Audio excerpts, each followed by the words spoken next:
नमस्कार दोस्तों, स्वागत है आप सभी का हमारे YouTube चैनल पे। आज मैंने जो आपके लिए टॉपिक का संदर्भ चुना है, वह न्याय और अन्याय की अवधारणा है।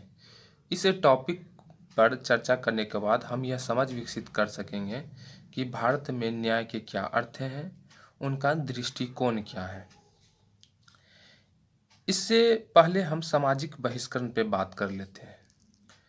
सामाजिक बहिष्करण वह प्रक्रिया है जो किसी व्यक्ति, परिवार, समुदाय को विकास की मुख्य धारा से अलग करती है। मुख्य धारा से अलग करने का क्या अर्थ है कि यदि मेरे पास पर्याप्त मात्रा में सही समय पर संसाधन उपलब्ध होते तो उन संसाधनों का प्रयोग करके हम अपना विकास कर सकते थे। लेकिन उनके अभाव के कारण हम अपना विकास नहीं कर सके, तो कहा जाएगा कि विकास की मुख्य धारा से अलग है। ठीक इसी तरह यदि राजनीतिक गतिविधियों में किसी को भागीदारी से रोकते हैं तो वह राजनीतिक बहिष्करण है, और सामाजिक सांस्कृतिक गतिविधियों में किसी को रोकते हैं तो वह सामाजिक बहिष्करण है। सामाजिक बहिष्करण मूलतः नागरिक अधिकारों के उल्लंघन के कारण उत्पन्न होता है। नागरिक अधिकारों का उल्लंघन क्या कहें कि जैसे अनुच्छेद 21 में जीवन का अधिकार शामिल है। तो जीवन केवल जैविक नहीं होता, जीवन सामाजिक भी होता। जीवन का एक बड़ा भाग सामाजिक में व्यतीत करता, और यदि समाज में किसी व्यक्ति की गरिमा नहीं है तो उसका जीवन अर्थहीन है। कानून की भाषा में भी और समाज की भाषा में तो है ही।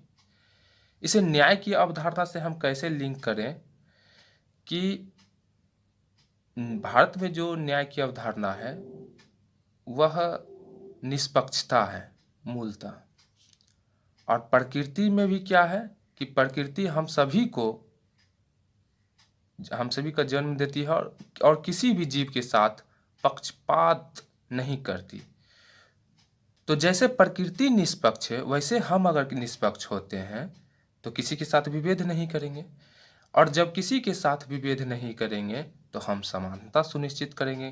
कैसी समानता? एक तरफ समाज में सबको प्रतिष्ठा और गरिमा की समानता सुनिश्चित करेंगे, सुरक्षा देंगे, और एक तरफ सभी को अवसर की समानता सुनिश्चित करेंगे।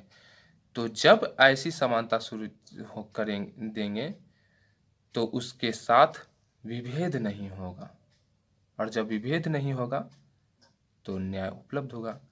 लेकिन अगर किसी के साथ हमने विभेद कर दिया और उसके क्षमता घटाई है मैंने कि अमुक व्यक्ति हमसे नीचे है, उसे यहाँ प्रवेश नहीं दिया जाए, या फिर उसे इस संसाधन की उसकी पहुँच नहीं हो सके, तो हमने उसके साथ अन्याय कर दिया। यही भारत में न्याय और अन्याय के दृष्टिकोण है।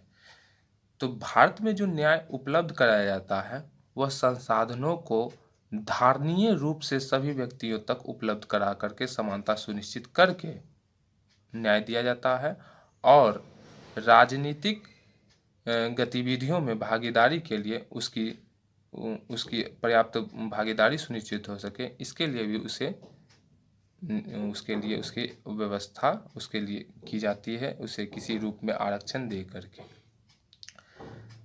उम्मीद है आपको इस पे एक बेहतर समझ विकसित होगी। हमने छोटे से टॉपिक को चुन करके छोटे से ही अर्थ में समझाने का प्रयास किया है। आने वाले वीडियो में हम इसे विस्तार से भी बात करेंगे। धन्यवाद।